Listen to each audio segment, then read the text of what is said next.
যায় যেরকম সুবহানাল্লাহ। মুসলমান বাবাজিরা, হযরত ওমর রাদিয়াল্লাহু তাআলার কথাটা মনে রাখছেন না নাই? হযরত ওমর লাঠি দিয়ে ঘরের মধ্যে ঢুকিয়ে গেল, কথাটা মনে রাখছেন না নাই? ঢুকিয়ে যাবার পর বোন জামাইকে আঘাত করার জন্য বইনে যে ডাইরেক্ট সামনে দাঁড়ায় গেল। ভাই মারতে যদি মন চায় আমাকে মারা, আমার স্বামীরে মারিও না। হযরত ওমর রাগান্বিত হইয়া রাগ সহ্য করতে না পারে এমন জোরে থাপ্পড় লাগাইলে বইনের গালের মধ্যে।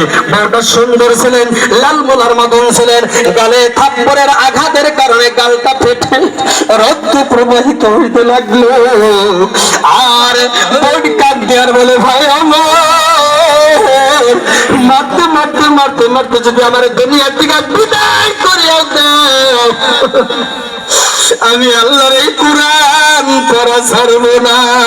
নারায়ে তাকবীর, নারায়ে তাকবীর, নারায়ে তাকবীর, নারায়ে তাকবীর। আল কুরআনের আলো ঘরে ঘরে চান, আল হাদিসের আলো ঘরে ঘরে চান। নারায়ে তাকবীর, আল্লাহু আকবার। মুরব্বি আমার, এ পদ্মার আম্মা জানের আগো, হযরত ওমর রাদিয়াল্লাহু তাআলা আনহু খলিফাতুল মুসলিমিন হয় এমনি হয় না, এমনি হয় না বন্ধুরে। হযরত ওমর যখন গালের মধ্যে টাস করে চল লাগাইলো, থাপ্পড় লাগাইয়া দিল, ওর বাইতে হতে লাগলো। বোন বলে, ভাই আমার, হযরত ওমরের কোল অন্তরের মধ্যে একটা মায়া লাগা গেল, একটা মহব্বত লাগা গেল।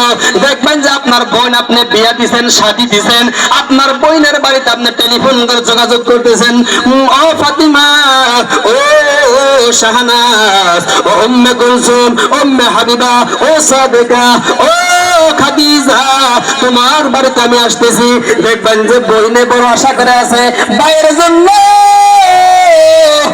কত বস্তু রেডি করে রাখছে, ভাই আসতেছে। রাস্তার দিকে তাকায়া থাকে। ভাই যখন বোনের বাড়িতে যায়, বোনের অন্তরটা একবারে খুশি হয়ে যায়। যেরকম ঠিক না নয়? খুশি হয় না গো? দেখবেন বহুত কিছু জোগাড় করে রাখছে, ভাই আইছে, কোথার থেকে কোথায় বসতে দিবে। কথা কোন ঠিক নেবে? ঠিক।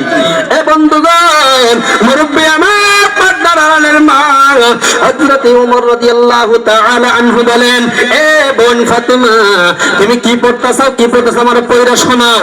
এবার হযরত ওমর রাদিয়াল্লাহু তাআলা আনহুকে বইনে ডাক দিয়ে বলে, ভাই ওমর, তুমি তো নাপাক, তুমি গোসল করে আসো। বইনে খুশি হইয়া পানি দিলেন দৌড়িয়া, গাল দিয়ে রক্ত প্রবাহিত হইতেছে, রক্ত ঝরঝর করে পড়তেছে। পানি দিলেন গোসলের জন্য, পানি দিলেন ওযুর জন্য, পবিত্র বানাইয়া কুরআনের ময়দানে বসাইয়া দিল। যেরকম সুবহানাল্লাহ। মুসলমান বাবাজিরা রে, পর্দার আড়ালের মা গো, যুবক ভাইরা, এবার কি করলেন? কোরআনের ময়দানে যখন বসাইয়া দিলেন, কোরআনের কাছে যখন বসাইয়া দিলেন, হযরত ওমর বলেন, বোন আমার একটু কোরআন পড়ে শোনাও। বইনে পড়তেছে পড়তেছে পড়তে পড়তে পড়তে পড়তে এই আয়াত পর্যন্ত যখন পৌঁছে গেল, ইন্নানি আনাল্লাহ,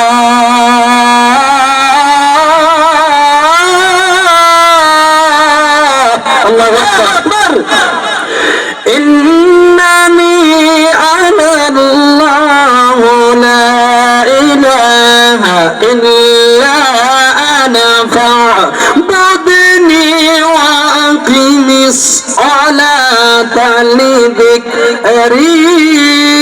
আল্লাহু আকবার। এই আয়াত পর্যন্ত যখন পৌঁছে গেল, হযরত ওমরের গলগল দিয়ে চোখ দিয়ে পানি পড়া শুরু হয়ে গেল। বলে, রে বোন, তোকে আমি মারছি, তুই আমারে ক্ষমা করিয়া দে, তুই আমারে মাফ করে দে। বোনের জামার হাতের মধ্যে ধরলেন, তুমি আমারে মাফ করে দাও, ক্ষমা করিয়া দাও। এই কোরআন যেই জায়গায় তোমরা শিখছাও, এই কোরআন যেই জায়গায় তোমরা শিক্ষা করেছো, গ্রহণ করেছো, ওই জায়গায় আমার নিয়ে চলো, আমিও কোরআনের ময়দানে যাব। জোরে বলেন সুবহানাল্লাহ।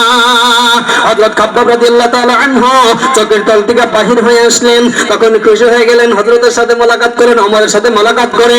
এখন বোন জামাই বইনে দুই পাশে, হযরত খাব্বাব রাদিয়াল্লাহু তাআলা এক সাইডে যাইতেছে, এদিক দিয়ে সাহাবার পাশে